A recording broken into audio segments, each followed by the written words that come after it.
Hello everyone, class seventh की maths की class में आप सबका स्वागत है। तो आज हम चैप्टर 4 मतलब अध्याय 4 सरल समीकरण सिंपल इक्वेशन की प्रश्नावली 4.2 को हल करेंगे। अगर आपको नहीं पता या इसके पहले की वीडियो आप नहीं देख पाए हैं तो मैं आपको बता दूं कि इसके पहले की वीडियो में हमने सरल समीकरण इसी चैप्टर मतलब अध्याय 4 सरल समीकरण की प्रश्नावली 4.1 के सारे क्वेश्चंस को पार्ट्स में देखे थे। जैसे कि 1 से 3 तक के क्वेश्चंस के सॉल्यूशन हमने एक वीडियो में देखे, फिर आगे के क्वेश्चन अलग अलग वीडियो में हमने डिटेल में समझाएं। अगर आपको वो सॉल्यूशन चाहिए तो आप इस वीडियो के डिस्क्रिप्शन में जाके दी गई लिंक पे क्लिक करेंगे तो आपको वीडियो प्रोवाइड हो जाएगी, आप उस पर इजीली देख सकते हैं।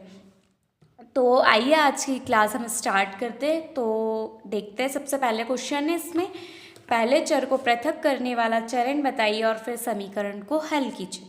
ठीक है, जैसे कि प्रश्नावली 4.1 में हमने देखा था चर अचर समीकरण क्या होता है, सरल समीकरण कैसे बनता है और ये कैसे हल करते हैं, चर अचर को कैसे अलग करते हैं, ये सब हमने प्रश्नावली 4.1 में देख लिया था। अब यहाँ पे आप क्वेश्चंस को ध्यान से देखिए कि इसमें फर्स्ट वाले क्वेश्चंस में h तक क्वेश्चन है। ठीक है, मतलब इसी के अंदर है। तो पहला हमारा x+1 = 0। अब हम इसमें देखिए दो विधि होती है, दो ट्रिक होती है। सीधा तो आप इसमें दोनों साइड -1 कर दो, या तो डायरेक्टली इसका आंसर करना है आपको। तो क्या करेंगे, हम चर अचर संख्याओं को पहले सॉल्व करेंगे। x है, इधर 0 है। अब हम ये मैंने आपको बताया था 4.1 में कि बराबर को उधर ले जाते हैं तो क्या होता है, इधर प्लस की चीज़ है, इधर जाके माइनस की हो जाएगी। और 0 तो 0 था, 0 में हमने ये -1 कर दिया तो x बराबर क्या हो गया, मतलब बराबर के इधर 0 रहता है तो हमने इसको इधर लेके गए। तो ये कितना हो गया, x बराबर -1। ठीक है, नेक्स्ट क्वेश्चन है हमारा x-1 = 0। सेम यही किया। अब हमने इसमें इधर बराबर की इस साइड ये 1 जो है वो माइनस का, इधर जाके प्लस का हो गया। ठीक है, तो ये आपने देखे दोनों एक ही क्वेश्चन है लेकिन प्लस माइनस का फर्क है, इसलिए इसके आंसर भी चेंज हो गए। x-1 = 5, x-1 = 5 ये हमारा क्वेश्चन है। x फिर हम देखिए 5 लिखा है तो हम इस -1 को इधर लेके आएंगे तो ये प्लस का 1 हो जाएगा। तो 5 और 1 6 कितने हो जाएंगे हमारे, 5 और 1 6 हो जाएंगे। तो x बराबर आंसर हो गया हमारा 6। नेक्स्ट है x+6 = 2। ठीक है, फिर हमने 2 के पास इस 6 को लेके जाएंगे। अब इसमें अब आपको एक चीज़ ध्यान रखनी है कि जो बराबर के उधर लिखा हुआ है, जैसे ये है, हम राइट हैंड साइड में कोई भी चीज़ लेके जा रहे हैं तो हम उस चीज़ को अपनी जगह से नहीं हिलाएंगे, वो जहाँ है वो वहीं रहेगी। जो इधर से लेके जा रहे हैं वो साइन चेंज करेंगे। ठीक है, 2 हमारा वैसा का वैसे ही लिखा है, 6 जो है हमारा वो प्लस का इधर आके माइनस का हो गया। ये जो इधर से लाएंगे वो डिजिट हमें इसके बाद लिखनी है। ठीक है, आप देखिए 6 में से 2 गए तो 4 बचे।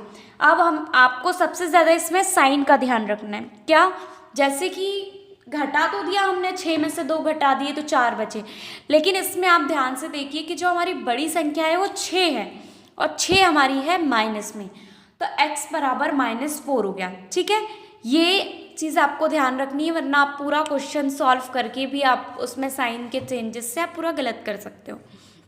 इसलिए आराम से करें, ध्यान से करें और एक लॉजिक, एक दिमाग के साथ करें उसको। y -4 = 7 -7 है। ठीक है, y बराबर -7, ये -4 है, इधर आके प्लस का 4 हो गया, -7 + 4। ठीक है, तो हो गया हमारा -3, क्योंकि बड़ी संख्या हमारी है माइनस की। ठीक है, इसकी जो मैं बता रही हूँ माइनस प्लस ये हमने 4.1 में बहुत डिटेल से समझा है कि कैसे क्या होता है, कैसे क्या नहीं होता।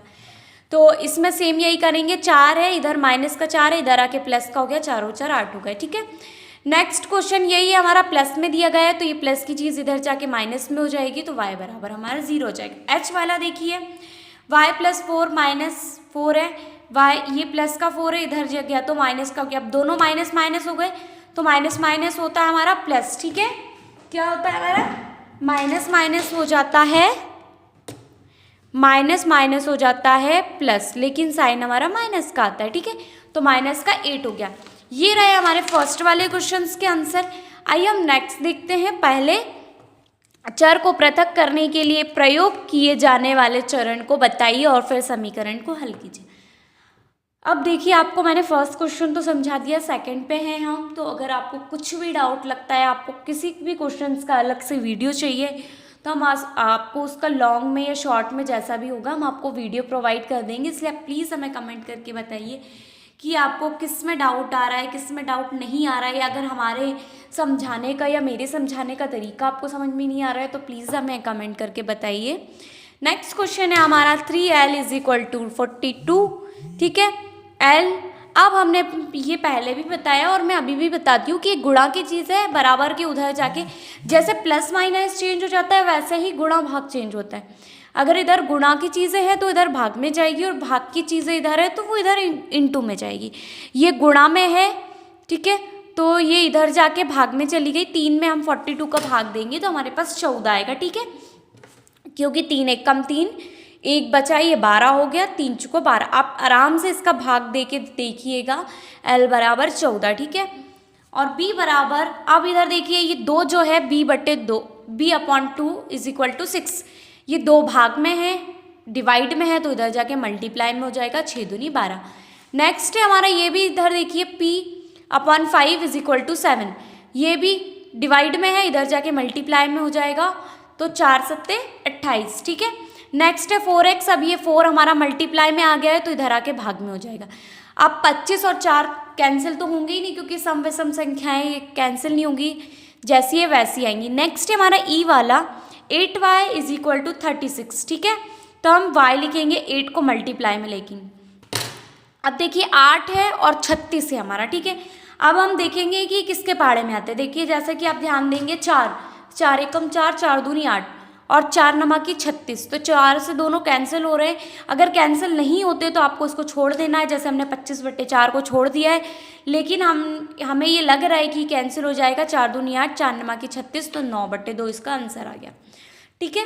नेक्स्ट है हमारा इसी में F वाला Z/3 = 5/4, Z फिर ये 5/4 हमें वैसा का वैसे लिखना है, 5/4, ये 3 भाग में है, इधर आके गुणा में हो जाएगा, ठीक है। तो अब हम इसको गुणा करेंगे 5 तिये ऊपर वाले का, ठीक है, 5 तिये 15 और 4 नीचे वैसे ही आएगा। अब 15/4 भी कैंसिल नहीं होगा तो इसको हम ऐसे ही छोड़ देंगे। नेक्स्ट है हमारा A/5 = 7/15, अब ये 5 भाग में है, इधर जाके गुणा में हो जाएगा। अब अगर आप इसको देखिए, अगर आपको ऐसे करना है जैसे कि 7×5 = 35 और ये 15, अगर आपको इसको कैंसिल करना है तो ऐसे कर दीजिए, 5 तिये 15, 5 7 35, ऐसे कर दीजिए। नहीं तो ईजी वे में ये है कि 5 तिये 15, 5 एकम 5 हो रहा है ना, फिर 7/3 हमारा डायरेक्टली आंसर आ जाएगा। अगर आपको ऐसे नहीं करना है तो मैंने आपको एक और ट्रिक बता दी, एक और विधि बता दी कि 7×5 = 35, जैसे हमने ऊपर किया था, बट्टे में 15, तो आप इसको 5 के टेबल से कैंसिल कर दीजिए, 5 तिये 15, 5 7 35, ठीक है। ये नेक्स्ट है हमारा 20t, B, ये है हमारा 20, ठीक है, -10, ठीक है। अब हम 20 क्या है, इधर मल्टीप्लाई में, इधर जाएंगे तो डिवाइड में हो जाएगा। आप सीधा सीधा हम इसको 10 के पहाड़े से कैंसिल करेंगे, 10 एकम 10, 10 दूनी 20, ठीक है।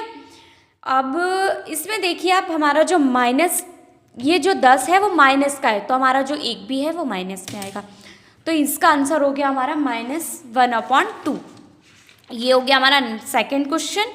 आइए देखिए थर्ड क्वेश्चन, चर को पृथक करने के लिए जो आप चरण प्रयोग करेंगे उसे बताइए, फिर समीकरण को हल कीजिए, ठीक है।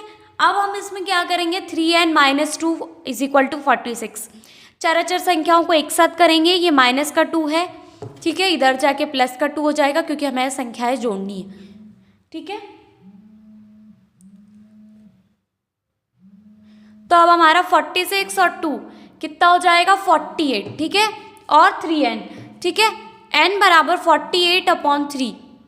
अब हम इसको देखेंगे, 3 के पहाड़े से हम 48 में मतलब 3 का भाग देंगे, ठीक है, 48 में भाग देंगे, तो देखिए 3 एकम 3, ठीक है, 1 बचा, ऊपर से आया 8, 3 × 6 = 18, कितना आंसर आया हमारे पास, 16, ठीक है, n = 16। फिर से बता रही हूँ, अगर आपको कुछ भी डाउट होता है तो आप प्लीज़ हमें कमेंट सेक्शन में बताइए, हम उस क्वेश्चंस का सॉल्यूशन जो है वो बहुत अच्छे तरीके से और फिर अलग तरीके से समझाएंगे, जैसे कि आपको समझ में आए, ठीक है। नेक्स्ट है इसमें 5m + 7 = 17, ठीक है। अब हम 5m को यहीं छोड़ेंगे, 17 यहीं लिखा हुआ है, 7 को इधर लेके जाएंगे, माइनस में हो जाएगा, 17 में से 7 गए तो 10 बचे, ठीक है।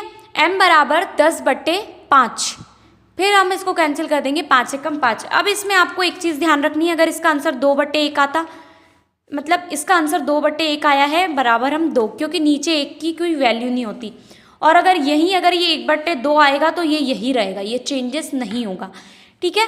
तो हमारा 2/1 आया तो हम इसको 2 लिख सकते हैं, बाकी अगर 1/2 आया तो वो वही रहेगा हमारा, ठीक है। नेक्स्ट क्वेश्चन है हमारा सी वाला, 20p/3 = 40, ठीक है। 20p/40, ये 3 हमारा गुणा में है, इधर गया तो इधर भाग में है, उधर गया तो गुणा में, ठीक है। अब हम क्या करेंगे, 20p हमारा इधर ही है, 40 में 3 का गुणा करेंगे तो हमारा 120 आएगा, 120 लिखा। अब इस 20 को हम गुणा से हम इधर भाग में लेके आएंगे, क्योंकि ये गुणा की चीज़ें हैं। 0 से 0 सीधा कैंसिल कर दीजिए आप, ठीक है। इस 0 से इस 0 को कैंसिल कर दीजिए, 2 × 2 2 2 × 12, ठीक है। 2 × 2 2 × 12, p = 6। अगर आपको ये 0 से 0 कैंसिल नहीं करना है तो आप डायरेक्टली 20 का भाग 120 में दे दीजिए, तो भी आपका 6 ही आंसर आएगा। तो इसलिए कोशिश करना कि इजी तरीके से आपको करना आ जाए, इजी तरीके से आप कर लो, आपको ज़्यादा बड़ा जोड़ना घटाना ना करना पड़े। जहाँ आपको छोटे से ट्रिक से, छोटे से उससे काम चल रहा है आपको, तो वहाँ आपको लंबा करने की ज़रूरत नहीं, क्योंकि आधा जो है आपका टाइम उसी में वेस्ट हो जाएगा। नेक्स्ट इसी में हमारा D4p/10 = 6, ठीक है। 3p है, 3p/10 = 6, 3p है, 6 से ये 10 इधर भाग में है, इधर गया तो गुणा में, 3p 6 का मल्टीप्लाई 10 में किया तो 60 आया, ठीक है। p = 60/3, ठीक है। 3 × 1 = 3, 3 दूनी 6 और 0 का 0, p बराबर आया हमारा 20, ठीक है, भाग किया तो। और अगर फिर भी कोशिश की हमने कि आपको इजी से इजी तरीके में समझा सके, और अगर आपको फिर भी नहीं आ रहा है तो प्लीज़ हमें आप कमेंट कर सकते हैं, तो हम आपको उसका लॉन्ग में वीडियो बना के देंगे। एंड अगर इसके पहले के सॉल्यूशन देखने आपको, तो प्लीज़ हमें कमेंट करके बता सकते हैं। And thank you for watching. Next video में हम नेक्स्ट टॉपिक के साथ मिलेंगे, और कोशिश करेंगे कि आपको ऐसे तरीके में समझाएं कि आपको समझ में आए। और अगर आपको हमारे सॉल्यूशन समझ में आते हैं तो प्लीज़ हमारे चैनल को लाइक करें, सब्सक्राइब करें, शेयर करें, ठीक है। Thank you for watching. मिलते हैं हम नेक्स्ट वीडियो में, जब तक के लिए Radhe Radhe, take care, bye.